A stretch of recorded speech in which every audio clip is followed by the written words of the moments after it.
పంటలకు చీడపీడలే కాదు, ఎలుకల నష్టం కూడా అపారంగా ఉంటుంది. వరి పొలాల్లో ముఖ్యంగా కోస్తా జిల్లాల్లో రైతులు పడే పాట్లు వర్ణనాతీతం. రైతులు బోన్లు పెట్టి, బొరియల్లో పొగబెట్టి, ఎలుకలు పట్టే వారితో పట్టించి రకరకాల చర్యలు చేపట్టడం ద్వారా వేలాది రూపాయలు ధారపోస్తున్న సమస్యగానే మిగిలిపోతోంది.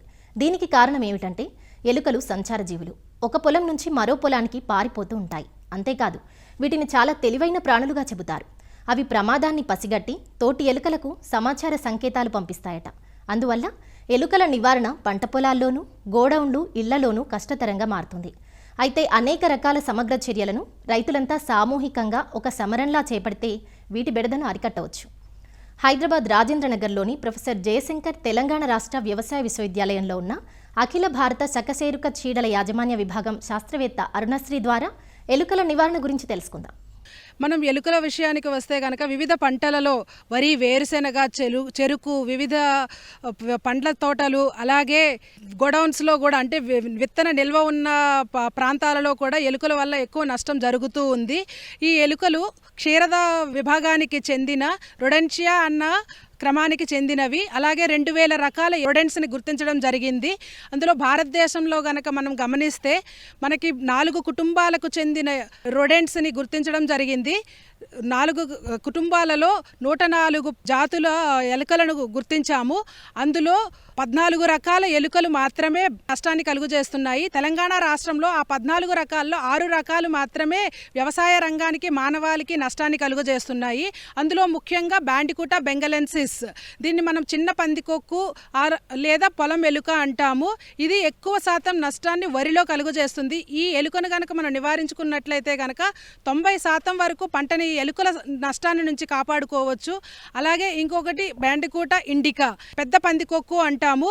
అలాగే మస్కులస్, మస్బుడుగా, రాటస్, టెటారా ఇండికా అన్న ఈ 6 రకాలు ఎక్కువగా మనకి పంట పొలాల్లోనూ అదేవిధంగా మన విత్తన నిల్వ గోడౌన్స్లో కానీ, ఇళ్లల్లో కానీ నష్టాన్ని కలుగజేస్తూ ఉన్నాయి. ఎలుకల నష్ట శాతం చూసుకుంటే కనుక ఒక్కొక్కసారి 3% నుంచి 45% వరకు వివిధ పంటల్లో నష్టాన్ని కలుగజేస్తున్నాయి. ఈ ఎలుకలని మనం నివారించుకోవడానికి ఒక పద్ధతిని అవలంబించడం ద్వారా మేనేజ్మెంట్ చేయడం చాలా కష్టము. దీనికి సమగ్ర ఎలుకల యాజమాన్య పద్ధతులను పాటించడం అన్నది రైతులకు మేము సూచించడం జరుగుతుంది. ముందుగా ఈ బ్యాండికూటా బెంగలెన్సిస్ ఎక్కువగా పొలంలో నష్టాన్ని కలుగజేస్తుంది కనుక బొరియల దగ్గర ఉండలుగా మనము మట్టిని కనుక పోగువలే గమనించినట్లయితే కనుక అది పందికొక్కు వల్ల నష్టం జరుగుతుందని నిర్ధారించుకోవచ్చు. నష్ట తీవ్రత, బొరియల సంఖ్యను బట్టి మనం ఎలుకల యాజమాన్యం అన్నది పాటించుకోవాలి. 25 కంటే తక్కువ కనుక బొరియల సంఖ్య ఉంటే కనుక నష్ట తీవ్రత తక్కువ స్థాయిలో ఉందని మనం నిర్ధారించుకోవచ్చు. అలాగే 25 నుంచి 50 బొరియల సంఖ్య కనుక గమనిస్తే కనుక నష్ట తీవ్రత మధ్యస్థమని, అలాగే 50 కంటే ఎక్కువ బొరియల సంఖ్య హెక్టార్కి కనుక మనం గమనించినట్లయితే నష్ట తీవ్రత ఎలుకల వల్ల ఎక్కువగా ఉందని నిర్ధారించుకోవచ్చు. ఈ నష్ట తీవ్రత ఈ బొరియల సంఖ్యని ఆధారంగా చేసుకొని మనము యాజమాన్య పద్ధతులు పాటించుకోవాలి. బొరియల సంఖ్య కనుక మధ్యస్థము లేదా తక్కువగా ఉన్నట్లయితే కనుక మనము పారిశుద్ధ్య పద్ధతులు లేదా సేద్య పద్ధతులు, భౌతిక పద్ధతుల ద్వారా నివారణ చర్యలు చేపట్టవచ్చును. ఒకవేళ వాటి సంఖ్య 50 కంటే ఎక్కువగా ఉండి తీవ్రత ఎక్కువ స్థాయిలో ఉంటేనే రసాయన పద్ధతుల ద్వారా ఎలుకల యాజమాన్యం అన్నది చేపట్టాలి రైతులు. మనం పారిశుద్ధ్య పద్ధతులు, ఈ సేద్య పద్ధతుల విషయానికి వస్తే గనక గట్ల పరిమాణం చిన్నగా ఉండేటట్లు గట్ల మీద కలుపు లేకుండా చూసుకోవడం, నీటి యాజమాన్య పద్ధతులు పాటించడం సేద్య పద్ధతుల్లో ముఖ్యంగా పాటించుకోవాలి. ఆ తరువాత మనం ఎర్రబుట్టల ద్వారా తాటాకుతో కూడా రైతులు చేసుకొని ఎకరానికి కనుక 20 బుట్టలు పెట్టుకోవడం ద్వారా అందులో ఎలకలని పట్టుకోవడం కూడా మనం ఆ సంఖ్యను తగ్గించుకోవచ్చు. అదే రకంగా వండర్ ట్రాప్ అంటే బహుళ ప్రయోజిత ఉచ్చు అంటాము దీన్ని. ఇది ఏంటంటే ఒకేసారి 1-2 ఎలకలు కాకుండా 2 కన్నా ఎక్కువ ఎలకలు ఒకేసారి ఒక ఉచ్చు మనం అమర్చడం ద్వారా ఆ ట్రాప్ అవ్వడం జరుగుతూ ఉంటుంది. దానికి ఆహారంగా మనం ఉల్లిపాయ కావచ్చు, లేకపోతే టొమాటో, బజ్జీలు ఇటువంటివి ఆహారంగా ఎరగా పెట్టుకొని ఆ ట్రాప్లో కనుక మనం పెట్టుకుంటే కనుక ఎలుకలు ఆహారం కోసం అని చెప్పి వెతుక్కుంటూ వచ్చి ఆ ట్రాప్లో చిక్కుకోవడం జరుగుతుంది. ఒకసారి ఎలుకలు పడిన తర్వాత మనం గమనించుకొని దానిని తీసుకొని నీళ్లలో ముంచడం ద్వారా ఆ ఎలుకకు ఊపిరాడక చనిపోవడం అనేది జరుగుతుంది. ఇవే కాకుండా షేర్మ్యాన్ ట్రాప్స్ అన్నవి ఉన్నాయి. చిన్న ఎలుకలకు చిన్న సైజు, అలాగే పెద్ద సైజు ఎకరానికి 20 వరకు అమర్చుకోవాలి. మనం ఒకసారి ఈ ఉచ్చులను వాడిన తరువాత ఖచ్చితంగా వాటిని శుభ్రం చేసుకోవాలి. ఎందుకు అంటే అవి ఒక రకమైన పదార్థాన్ని వాటి తాలూకా ఫీకల్ మ్యాటర్ని రిలీజ్ చేయడం వల్ల వేరే వాటికి ఇక్కడ ప్రమాదం ఉంది అన్న హెచ్చరికలను జారీ చేయడం జరుగుతూ ఉంటుంది. అందుకని వాటిని శుభ్రం చేసుకొని మరలా రైతులు వినియోగించుకోవచ్చు.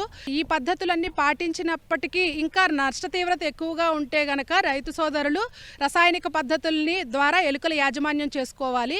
ఈ రసాయనిక పద్ధతుల్లో ముఖ్యంగా zinc phosphide, bromadiolone and aluminium phosphide అన్నది వినియోగించడం జరుగుతుంది. ఈ జింక్ ఫాస్ఫైడ్కి వచ్చేసే కనుక రైతు సోదరులు ఖచ్చితంగా ఎలుకలను ముందుగా మచ్చిక చేసుకోవడానికి 2 రోజులు విషపు మందు లేకుండా 98% 2% ఆయిల్తో కలుపుకొని గనక నూకలు పొట్లాలుగా చేసుకొని 20 గ్రాములు బొరియల్లో పెట్టుకోవాలి. బ్రోమోడైలిన్ విషయానికి వస్తే గనక మచ్చిక చేసుకోవాల్సిన అవసరం లేదు. ఈ విషపు ఎర్రకి 96 పాళ్ళు నూకలు తీసుకోవాలి, 2 పాళ్ళు నూనె, అదేవిధంగా 2 పాళ్ళు మందు అన్నది తీసుకోవాలి. పొట్లాలుగా చేసుకొని 10 గ్రాములు పెట్టుకోవాలి. ఇంకా అల్యూమినియం ఫాస్ఫైడ్ అన్నది ఏంటంటే మనకి బిళ్ళల రూపంలో దొరుకుతుంది. 0.6 గ్రాములు బిళ్ళలు అయితే కనుక 2 రంధ్రాల్లో మనకు బొరియల్లో పెట్టుకోవాలి. ఒకవేళ 12 గ్రాముల మందు అయితే ట్యాబ్లెట్ అయితే కనుక ఒక బిళ్ళ అన్నది సరిపోతుంది. దీనిని పెట్టేటప్పుడు జాగ్రత్తలు పాటిస్తూ అంటే గ్లోవ్స్ అట్లాంటివన్నీ వేసుకుంటూ ఈ ట్యాబ్లెట్ని కనుక పొలంలో పెట్టి దాని తడిమట్టి కనుక పక్క నుంచి తీసి దాన్ని రంధ్రాన్ని మూసివేయడం వల్ల ఫాస్ఫిన్ అన్న వాయువు వెలువడి ఎలుకలు అనేవి ఊపిరాడక చచ్చిపోవడం జరుగుతుంది.